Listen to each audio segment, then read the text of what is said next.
জাতিসংঘের মানবাধিকার কার্যালয় আছে, সেই 16টা রাষ্ট্রের কোথায় তারা মানবাধিকার প্রতিষ্ঠার পক্ষে একটু কাজ করতে পেরেছে? যে কাজগুলো তারা বলতেছে বাংলাদেশে বাস্তবায়ন করবে, ওই কাজগুলো ওই 16টা রাষ্ট্রে তারা বাস্তবায়ন করতে পেরেছে কিনা, ওইটা বুঝতে পারলে তো তাদের বাস্তবতা স্পষ্ট হয়ে যাবে। জাতিসংঘের মানবাধিকার কার্যালয় আদিবাসীদের পক্ষে কাজ করে। বাংলাদেশে আপনারা দেখেছেন মানিক মিয়া অ্যাভিনিউতে নারী মৈত্রীর নামে একটা মৈত্রী যাত্রা হয়েছিল। সেখানে পাহাড় থেকে লোকজন এনে পাহাড় থেকে সেনা সরান, তারপরে হলো আদিবাসীদের অধিকার রক্ষা করুন, এই নামে স্লোগান দেওয়া হয়েছে। তো স্বাভাবিকভাবে যখন জাতিসংঘের মানবাধিকারের কার্যালয় বলেন, মিশন বলেন, অফিস বলেন বাংলাদেশে থাকবে, তারা পাহাড়িদের পক্ষে কাজ করবে। ইতিমধ্যে খ্রিস্টান মিশনারিদের কাজ তো আছেই।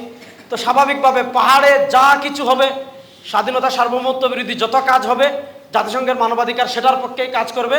এবং আমাদের পার্বত্য চট্টগ্রাম কেন্দ্রিক যে আশঙ্কা আমরা পূর্ব থেকে করছি সেটাই বাস্তবায়ন হবে, আমরা কিছুই করতে পারবো না। এরপরে আসেন, জাতিসংঘের মানবাধিকার আর আমাদের মানবাধিকার কখনো এক না। জাতিসংঘের মানবাধিকারের বিষয় তাদের নারী স্বাধীনতা, তারা পশ্চিমা যে নারী স্বাধীনতা এটাকে তারা মানবাধিকার মনে করে। স্বাভাবিকভাবে আমাদের নারী সংস্কার কমিশন তারা যে প্রতিবেদন দিয়েছে, এইটার পরে আবার যদি আপনার জাতিসংঘের মানবাধিকার কার্যালয়ে আসে, তাহলে নারী স্বাধীনতার নামে ওইটাই পাশ হবে যেটা সংস্কার কমিশন কি করেছে, জমা দিয়েছে।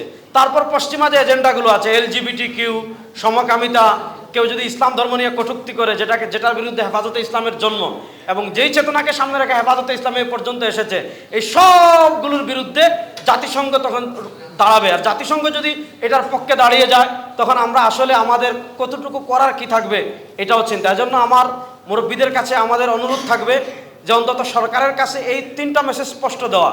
একটা হলো, যে সকল রাষ্ট্রে জাতিসংঘের অফিস আছে মানবাধিকারের, সেখানে তারা কি করেছে। 2 নম্বর, জাতিসংঘে যে মানবাধিকার নিয়ে কাজ করবে সেই মানবাধিকারের সংজ্ঞাটা কি। 3 নম্বর, পার্বত্য চট্টগ্রামে যারা বিদ্রোহ করতে চাচ্ছে, বিদ্রোহী গোষ্ঠী আছে, এদেরকে আদিবাসী বলে, আদিবাসীদের অধিকার বলে এদের পক্ষ জাতিসংঘের মানবাধিকার কার্যালয় নেবে না, এইটার গ্যারান্টি কি।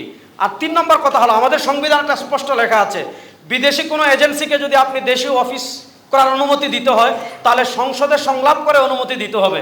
এখন যেহেতু সংসদ নয়, আমাদের অনেক রাজনৈতিক দল আছে, আমরা দেখি ঐক্যমত্য কমিশনে ছোট ছোট ইস্যু নিয়ে সব রাজনৈতিক দলের মতামত নেওয়া হয়।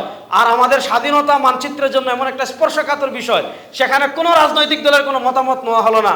আর অন্তর্বর্তীকালীন সরকার ওনাদের হিসাবে আর 6 মাস আছে, এত তাড়াহুড়া করে এটার পক্ষে পজিটিভ নেগেটিভ দাঁড় করিয়ে এত তাড়াহুড়া করে এটা দেওয়ার কারণ কি, এটা আমরা আসলে বুঝতে পারছি না।